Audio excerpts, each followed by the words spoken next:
Olá! Que interferência a Corte Interamericana de Direitos Humanos pode desempenhar no julgamento do caso do Mensalão? E a Justiça brasileira está preparada para lidar com crimes internacionais e cibernéticos? As respostas você confere com a ministra do Superior Tribunal de Justiça, Eliana Calmon, convidada especial do Diplomacia Entrevista. Nós ainda precisamos incrementar estas interligações com outros países. E você vai ver mais. Bagagem suspeita. Vigilância Sanitária aperta o cerco na entrada de alimentos transportados por turistas. As autoridades que apreendem estão cumprindo com seu dever. Futuro sombrio. Comércio exterior continuará difícil no mundo. É o que antecipa o novo diretor da Organização Mundial do Comércio. Me causa preocupação nós continuarmos sendo um player, um jogador internacional no comércio só com produtos primários. Passaporte da saúde. Brasil deve importar 13 mil médicos da Europa e de Cuba para atuarem no interior do país. Se os brasileiros aparecem, tudo bem. Se eles não aparecem, sou favorável a buscar médico no exterior, sim. No Arte e Diplomacia, as obras do dinamarquês Asger Jorn, um dos fundadores do movimento europeu de vanguarda Cobra. E nas colunas culturais, a análise do documentário húngaro Puskás, que relata a saga do jogador de futebol Ferenc Puskás, banido de seu país pelo regime comunista. Ao longo do programa, você confere o ensaio fotográfico de Luiz Fernando Valls sobre a Escandinávia.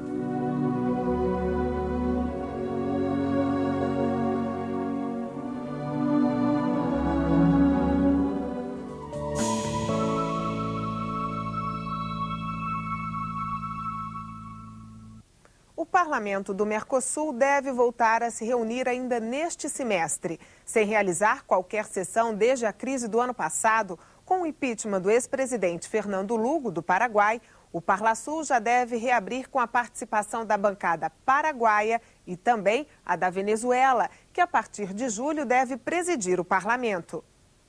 Em Brasília, o Congresso Nacional já renovou a lista de parlamentares brasileiros que vão representar o país no parlamento do Mercosul.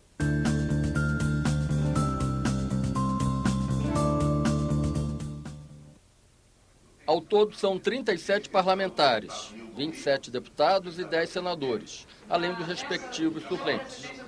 A eles cabe a análise de todos os projetos de lei em tramitação no Congresso Nacional que digam respeito a temas que envolvam o Mercosul, seja na área econômica, social ou política. Até que haja eleições diretas para o Parlamento do Mercosul, os integrantes da comissão também representam o Brasil no Parlasul. Na reunião de instalação da nova comissão, o deputado Nilton Lima, do PT de São Paulo, foi eleito presidente e o senador Paulo Bauer, vice-presidente. A nova direção tem grandes desafios pela frente. Nós vamos nos organizar, e esse era um compromisso minha proposta de trabalho, que acabou sendo vencedora, começarmos a nos preparar aqui no Brasil, em reuniões a partir das áreas de interesse, não só comercial, comércio exterior, mas também as questões de educação, validação de diplomas, temas de saúde, temas de fronteira, há um conjunto, questões sociais da maior relevância, a cultura entre os nossos povos. A comissão também aprovou por unanimidade o nome do senador Roberto Requião para a vice-presidência do Parlamento do Mercosul a partir de julho, quando a Venezuela deve assumir a presidência do parlamento. Mas a confirmação no cargo do parlamentar brasileiro depende do apoio dos 4 outros países, considerando a volta do Paraguai e do ingresso da Venezuela. A Venezuela entrará, já soube que o novo presidente Carter está conversando com o senador Fernando Lugo Mendes sobre a entrada do Paraguai, a volta do Paraguai para o Parlasul, que é o que todos nós queremos. Esse bloco forte da América do Sul competindo nos mercados do mundo. Não se trata só de comércio, se trata da integração entre países, da construção de uma verdadeira cidadania sul-americana. A comunidade dos países de língua portuguesa vai criar uma estrutura de combate ao tráfico humano. A decisão foi tomada na Conferência dos Ministros da Justiça da CPLP, realizada em Lisboa. Os países da lusofonia vão atuar de forma integrada contra esse tipo de crime. O tráfico de mulheres preocupa especialmente o Brasil e Portugal por causa da exploração sexual de brasileiras na Europa. Portugal é o destino final das brasileiras, ou o corredor de passagem usado pelas redes de tráfico para a prostituição. No Brasil, as principais vítimas de tráfico humano são meninas e mulheres na faixa de 14 a 29 anos. E parlamentares das 8 nações que compõem a comunidade dos países de língua portuguesa se reuniram em Brasília para organizar a 4ª Assembleia Parlamentar da CPLP, que acontece em outubro em Angola. Em discussão, estratégias para que os parlamentos de cada um dos países membros colabore para estreitar os laços entre os países que falam o português.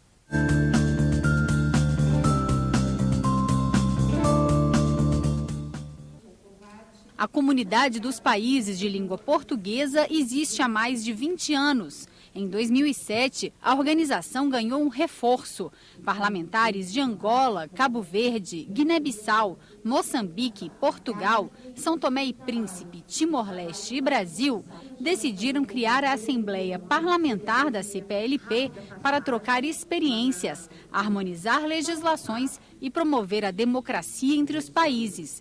Durante a reunião preparatória da próxima Assembleia, que acontece em outubro em Angola, os deputados destacaram a importância deste espaço de debates. Explicitar mais a importância não só de reunir-se a cúpula, como os chefes de estados e os governos nacionais, como também esse olhar do parlamento. Porque o que nós queremos é que a Assembleia Parlamentar seja atuante e seja considerada como representativa dentro desse contexto geral da CPLP. Entre os assuntos debatidos, estratégias para fortalecer a aceitação do idioma português no cenário internacional. Tem um ponto que é fundamental, que nós possamos ter a língua portuguesa, traduzida nos encontros da ONU. Isso ainda não chegamos a um denominador comum. Quem é que paga essa conta? Como podemos pagar? Precisamos também tratar de ter uma sede fixa, da CPLP. Ainda não temos essa sede fixa, mas precisamos nos estruturar. Para a vice-presidente da Assembleia Parlamentar da CPLP, essa instância de debates fortalece a cooperação entre os países. Pensamos que é preciso complementar as relações de amizade e de cooperação existentes a nível bilateral com cada um dos países e integrar ao nível da comunidade. As perspectivas do comércio exterior mundial não são as melhores. Quem apresentou o quadro com todas as cores foi Roberto Azevedo, o primeiro brasileiro a comandar a Organização Mundial do Comércio. Em audiência pública no Senado, Roberto Azevedo, que toma posse na OMC em setembro, defendeu a liberalização dos mercados e disse que é preciso modernizar a indústria nacional.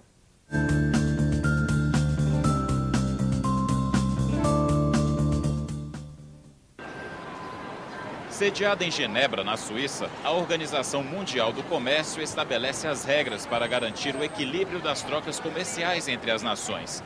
Criada em 1995, a OMC tem hoje 159 membros e a missão de liberalizar o comércio mundial. A primeira tentativa de estimular o livre comércio entre as nações começou em 2001 com a rodada Doha. Representantes da Organização Mundial do Comércio se reuniram na capital do Catar para discutir formas de diminuir as barreiras comerciais. 12 anos depois, o impasse permanece. Retomar a rodada Doha é o principal desafio do futuro diretor-geral da organização. Eleito em maio, Roberto Azevedo assume o comando da OMC no dia 1º de setembro. O diplomata era representante do Brasil na organização desde 2008. A organização tem que se modernizar, tem que discutir temas atuais, tem que atualizar suas disciplinas, a sua maneira de funcionamento. O núcleo decisório da OMC se alterou, tem que ser uma organização mais inclusiva, mais diversa, que analise os temas sobre várias perspectivas e não apenas uma perspectiva homogênea. E isso vai acontecer naturalmente. Em audiência pública na Comissão de Relações Exteriores do Senado, Roberto Azevedo defendeu que as novas regras para o comércio multilateral entre os países ainda não foram aprovadas, principalmente devido ao excesso de protecionismo das nações desenvolvidas. O sistema está completamente paralisado, as negociações estão emperradas já há quase 20 anos, desde que a OMC foi fundada, portanto, criada em 1995, até hoje nunca nenhuma negociação foi bem sucedida. Com a falta de um consenso sobre a rodada Doha, o diplomata avalia que crescem os acordos bilaterais que não seguem necessariamente as regras da Organização Mundial do Comércio. A OMC não tem participação na negociação. Uma vez negociado o acordo, a OMC tem um papel de supervisionamento desses acordos. Mas, se o sistema multilateral continuar paralisado, vai haver uma desconexão muito grande. Os parlamentares questionaram sobre a possibilidade de sucesso da Conferência de Bali, que será realizada em dezembro. Será mais uma tentativa para se conseguir a abertura comercial proposta pela rodada Doha. O momento atual não é bom, para ser franco. Eu tenho tido conversas em Genebra e o clima não é de otimismo. O clima é de muito pessimismo, sobriedade no mínimo. Eu terei poucos meses, poucas semanas. Outra preocupação dos senadores foi com a economia brasileira. Segundo Flecha Ribeiro, o déficit da balança comercial do país já chega a 3% do produto interno bruto, a soma de todas as riquezas produzidas. Os parlamentares também destacaram o risco elevado da predominância de exportação de produtos agropecuários e minerais.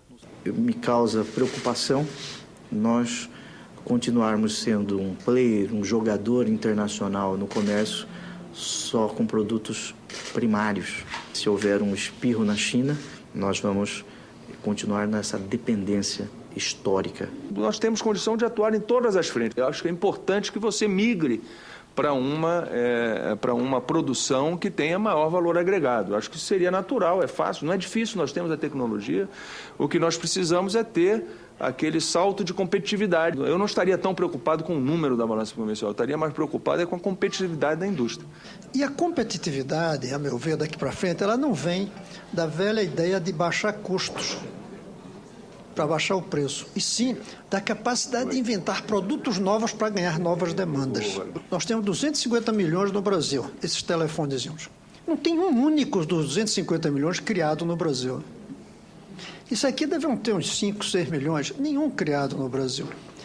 Isso é que é competitividade daqui para frente. A competitividade de inventar produtos que geram a própria demanda.